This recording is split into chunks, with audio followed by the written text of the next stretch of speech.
asking for the YouTube subscribers. Well, subscribe already. Hit the fucking like button and subscribe before I knock your ass out, man. I ain't fucking with you, man.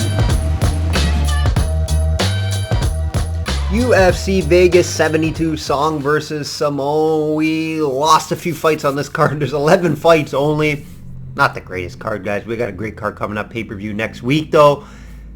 So you get what you get, right? We'll break down the fights like always, though. Provide free picks, leans, and what to avoid. Systemsportscapping.com is the website to become a client today. Receive my personal plays for this card.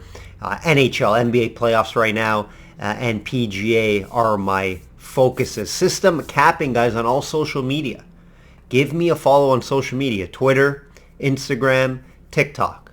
You'll get free plays over there. You'll get sports betting news. You'll get sports news in general. Client comments are over there as well on my Instagram. You can check that out. And the website.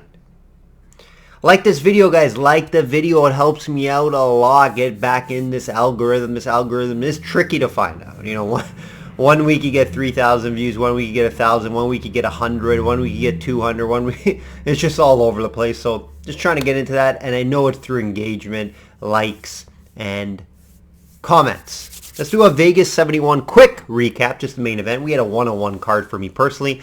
I did profit on the 101. We lost on a smaller play, but we did hit on our main play, which was the under in the rounds in the main event, and we threw on Gervonta Davis onto that as well. So we had a profitable night there in combat sports. A bunch of free winners given out as well. We had the under in rounds in the main event. That was my favorite bet. First round finish. I probably saw first round, second round finish in that fight. Obviously, the best play was not the best play from a number standpoint or price standpoint. That fight was not going the distance, guys. Zero chance that fight was going the distance, but you did have to pay up for that.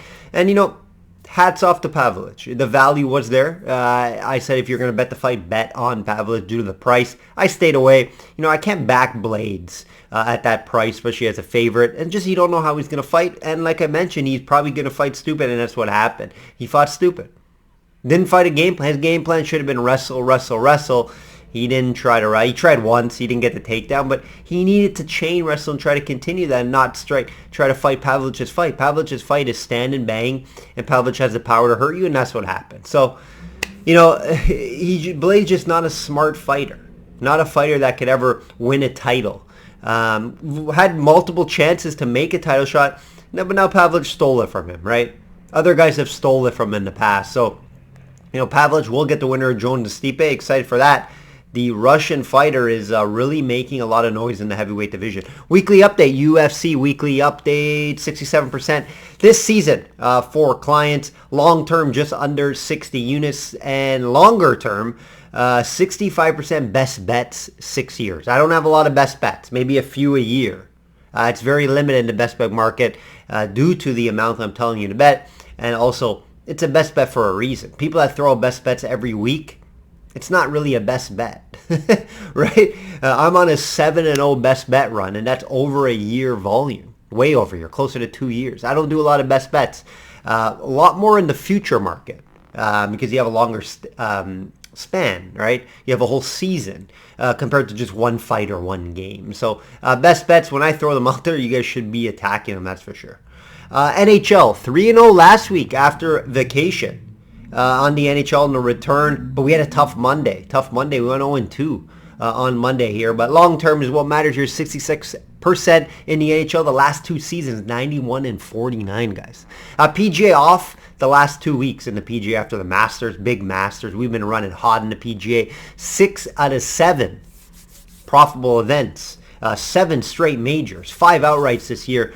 Over 83 units long-term in the prop market. Profitable in all markets in the PGA, guys. We continue to beat the books in the PGA, and we're back this week with the Mexico Open. Hopefully, we get some profit there. NBA, low volume in the NBA. Slow start to the playoffs. We're 0-2 in the playoffs, guys.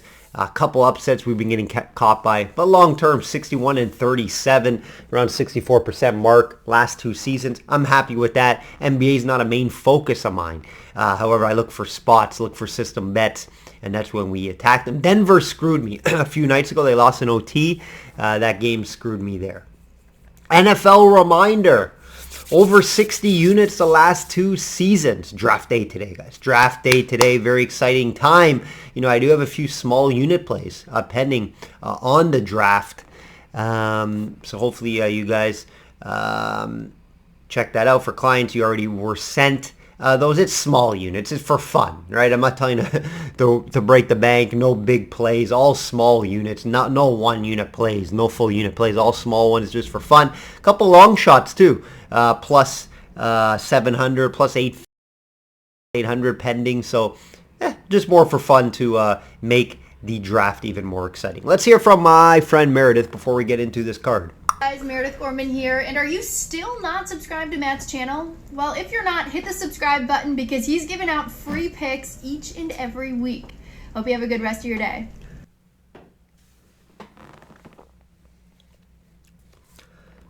Shop around, guys.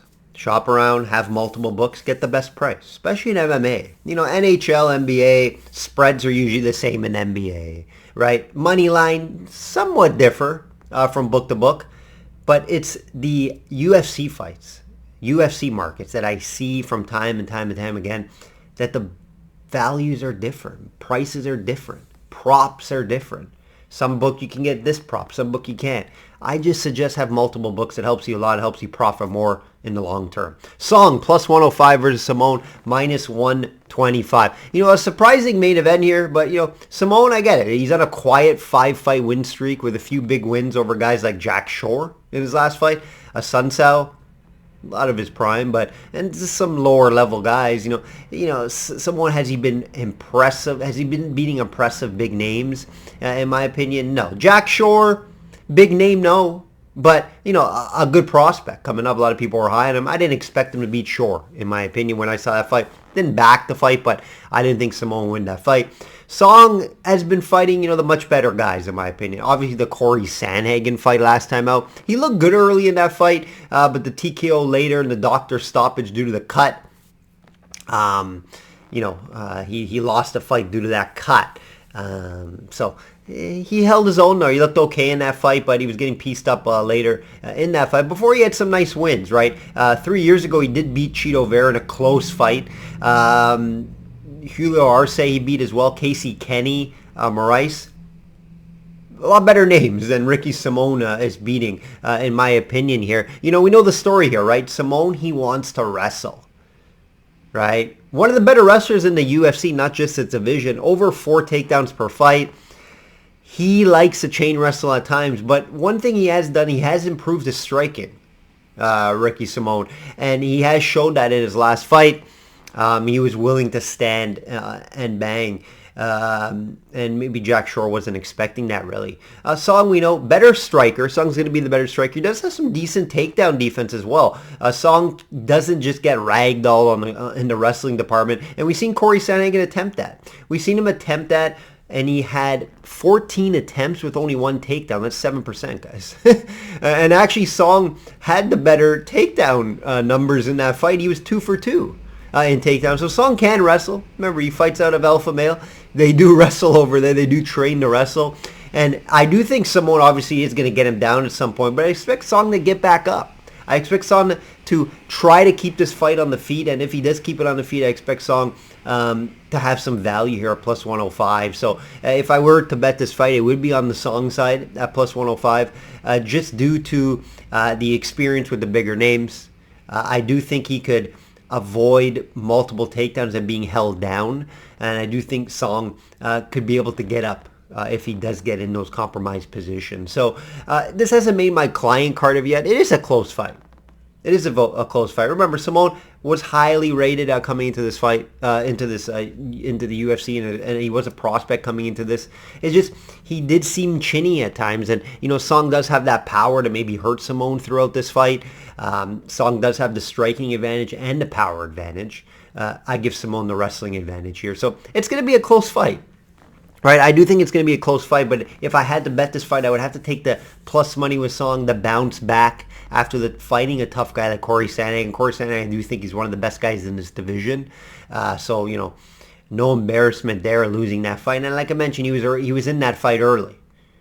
Some say he was even winning that fight early. So we're going to take Song here with the plus money, good price here. Would I be surprised if Simone could just wrestle and kind of keep Song down and kind of win an ugly one there? No, I wouldn't be surprised because he is a very good wrestler, Ricky Simone. Very good. So do I say Song's a lot better than Simone on the feet?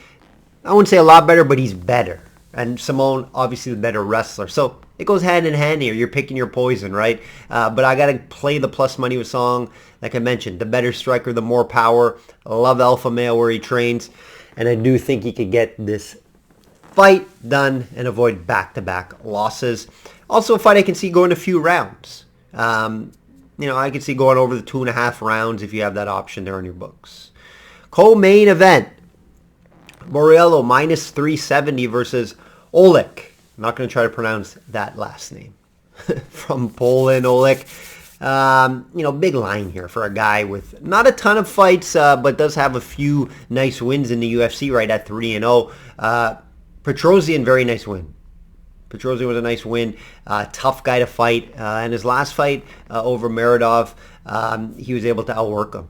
And that's what the Brazilian has been able to do. Outwork his opponents. He does have a good round. I do think he's very well-rounded. Good striking, but he can lean on that wrestling. And that's where he has the advantage to grappling and wrestling in this fight. Big advantage, in my opinion. I think he can take down Oleg very easily in this fight if he wants to. Is he going to be smart? Now, he has been fighting smart. And that's where I think he can win this fight, and that's why I think he's a heavy favorite due to the wrestling advantage. I think he'd just take him down at will if he wants. He does have over 2 a fight. I think he's well-rounded enough to fight him on the feet, but Oleg's path is just to knock him out. He has some first-round path to hurt him, and Oleg does throw heavy, right? The Polish fighter has some heavy hands, and he could hurt Borriello in this fight, but I just think if he sticks to the game plan, outworks him, out-wrestles him, grapples, I think he wins this fight fairly easily if he stays to that. But, Oleg does have some decent wins. He does have some power in those hands, so he is live here as a dog. Big dog, too, right? In the plus 200. So would I be shocked if he won the fight and caught him? No, but I'm high on the Brazilian fighter. I do think he has a path to get a number beside his name very shortly here. So he has to beat guys like this. He has to beat a guy like Oleg, and I think he does. I think he out-grapples him, out-wrestles him, and wins this fight.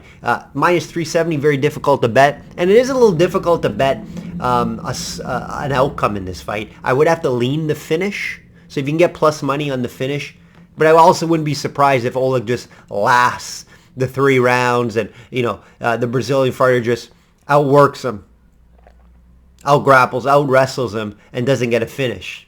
So, gun to my head, I would have to take the finish due to Oleg's, possible cardio issues later in the fight, and that's where Borriello just takes over and maybe finds like a stoppage at some point. But I like him just to win more, but I'll lean the finish here at some point in this fight. Vieira is back, minus 240 versus Brundage, plus 200. If we're at this price, it's something I can't back here. At a minus 240. You're backing that he gets this fight down on the ground and probably a submission at some point. Yes, Vieira has improved his striking slightly. There are cardio concerns with him, though, right? If Brundage is able to avoid the early submission, it's going to play in his hands, and that plus 200 is going to look a lot better if you're holding that ticket, right? Just not worth the price tag at minus 240 on Vieira, right? Brundage, yeah, he's no world beater. He's not a guy I back. He's coming off a loss to the guy we just mentioned, Oleg, all right? He has a couple nice wins. He does have the win versus Gore that some people probably didn't see happening, but Gore does seem overrated and not going to be that prospect that some people thought he would be. And he's usually fighting lower level guys, right? Both these guys are fighting lower level guys, so it is tough to predict. Gun to my head, I'll take Vieira. I do think he's improved his striking, and I do think he could find maybe a submission at some point. So if you can get plus money on the submission and you want to back this fight, do it. Don't lay the 240. Just don't lay the 240 on him. I think he could possibly find a submission. He does have a lot of big grappling advantage here on Brundage. So that's the way I would look here. If I had to bet this fight, I probably won't unless I can find a really tasty plus money submission prop with Varela. At 240, I cannot bet it though. Oroza minus 130 versus Padilla, plus 110. You know, the minus 130 is tempting on Oroza due to, one, Padilla making his UFC debut. Oroza just a ton of fights. The problem is you don't know really what you're going to get from fight to fight for Oroza. Doesn't fight the smartest, right? And he can be hit. Oroza is just a headache to bet on, right? He goes on a nice 3-fight win streak versus guys like Hakeem Dawodu. That was a good win. But then loses last time out versus Bruce Leroy Sierra. So, Pilla, he has some good striking. I did watch a little bit of tape on him. Nice reach at 76. Mexican fighter, don't love to bet against those guys. He does have a win in the LFA, but he's a debuting fighter, so you don't really know. But a guy against Oroza who was willing to just stand and bang, it may not be the best matchup for Oroza, right? Oroza would have to be playing it smart here. He's going to have to use his experience. He's going to have to use his grappling because he does have sneaky good grappling. He does have submission game. That's where I think he beats Padilla, the Mexican fighter. If he decides to just stand and bang, we've seen Oroza get chin-checked multiple times. He got knocked out in the first round in his last fight.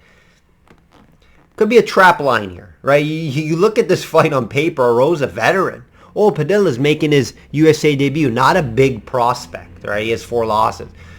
He's not a guy that's coming in, this is a big prospect in the UFC. He's coming off the LFA win. He does look fairly good on the feet. He is going to be probably the better boxer, striker. But if Oroza makes it a MMA fight and mixes it up and uses his grappling, I expect him to win this fight. And it's a low price at minus 130 to take a shot, right? It's just, can you trust Oroza? Do you want to put your money on this guy? At the end of the day, it's probably not going to make my betting card. There's not a lot of fights on this card that I really want to put my money on. This is on a short list that I could look at Oroza. I'm going to watch the weigh-ins. I'm going to do a little more tape study on Padilla before I can pull the trigger. But that's where I think Oroza has the advantage, is in the grappling here. So, video purposes, the play is going to be Oroza, but it's just hard to back him from fight to fight just because you don't really know where you're going to get from him. At times, the fight smarts is just not there.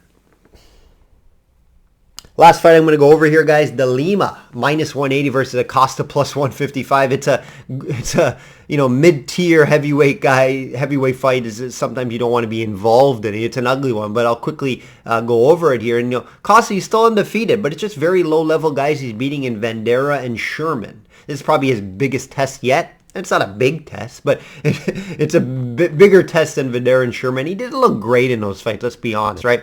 Acosta's more of a guy that he has decent cardio for a heavyweight. It doesn't have a ton of power, but he'll win with volume, and he'll win just due to his boxing. He has good boxing, right?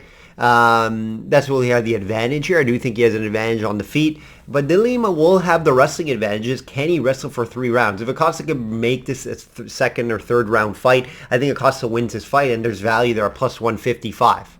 De Lima has the experience advantage, right? He's been around. He's coming off a win over the veteran. Why am I forgetting his name? Orlovsky. Nice win there for De Lima. And if he uses his size and wrestling, he has this decent submission game as well. He could win this fight. It's just, we haven't really seen Acosta get down to the ground. We usually see him fighting and trying to keep the fight standing. I don't think he has bad takedown defense. So can De Lima get this fight down to the ground is going to be the question here. Ugly fight here. It's not going to make my client card. For video purposes, Acosta plus 155, 9-0 fighter. Why not? The value is there. When you have 2 heavyweight fighters like this, with De Lima, if the fight gets in the second, third round, advantage Acosta due to the cardio concerns. Acosta, the younger fighter, give me him at plus 155 for video purposes. If you guys back all my video play, I would look at Acosta. Not making my client card, but value there definitely on Acosta. That will do it, guys. That will do it. Not a great card, but look forward to the pay-per-view card next week. We got some good fights. The return of Henry Cejudo. Definitely excited for that. This card, not so great, but what can you do? I don't miss UFC fighting cards. Even when I was on vacation, I ended up going to the sports bar to watch the card, even though I didn't have any action on it. That will do it, guys. Enjoy the NFL draft if you're watching it tonight. Like I always say, bet smart and know your limits. Take care.